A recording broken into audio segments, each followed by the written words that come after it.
В рамках проекта формирования комфортной городской среды и указа главы Чувашской республики номер 139 планировалось отремонтировать 9 дворовых территорий в Московском районе города Чебоксары. Общая сметная стоимость всех проектов составляет более 100 миллионов рублей. За текущий сезон преобразилось пространство 34 многоквартирных домов. Все проекты обсуждались с населением. Жители софинансировали 1% от сметной стоимости. Состоялась приемка дворовой территории и по адресу улицы Энтузиастов 11, 15, 17, 19, 19/1, Максимова 2/5, 6, 8, Эльмени 12. В состав рабочей группы вошли депутаты Чебоксарского городского собрания, депутат Государственного совета Чувашской республики Алексей Мурыгин и глава администрации Московского района города Чебоксары Сергей Ильин. Здесь,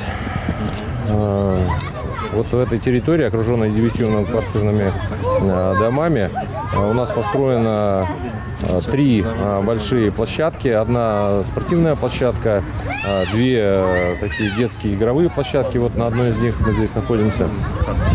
Очень большое количество парковок по желанию жителей. Здесь эту проблему с парковочными пространствами мы решили. Было построено каждому дому порядка, в среднем порядка 20 парковочных мест. Кроме того, были построены вновь тротуары, то есть связи те, будем говорить, народные тропы, где ходили жители, протаптывает, будем говорить, тропинки. На сегодня они заасфальтированы.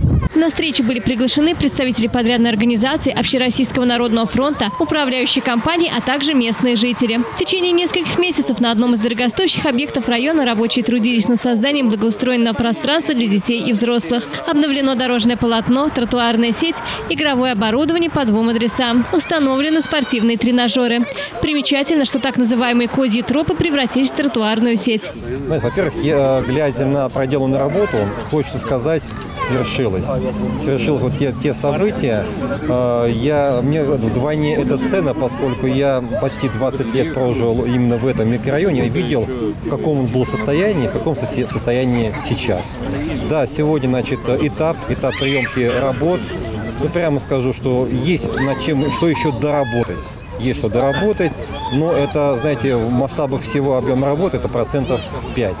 Но иногда 5% бывает, конечно, тяжело доделать. Поэтому задача в ежедневном режиме, учитывая погодные условия, а мы уже находимся в преддверии зимы, эту работу провести. Но приятно видеть действительно, количество ребятишек, которые здесь на сегодняшний день гуляют, получают воздушные ванны и так далее, и так далее. Поэтому хочу сказать, можно говорить, хорошее, конечно, бесконечно долго, но есть над чем работать. Комиссия приняла в эксплуатацию дворовую территорию. Текущие замечания планируется устранить на следующей неделе, пока позволяют погодные условия. Остались последние штрихи. Подрядчик закрепил качели со спинкой. Также осталось вывести строительный мусор. И тогда новая площадка будет на радость ребятам и взрослым. Елена Яковлева, Юрий Гурьянов. Жизнь столицы.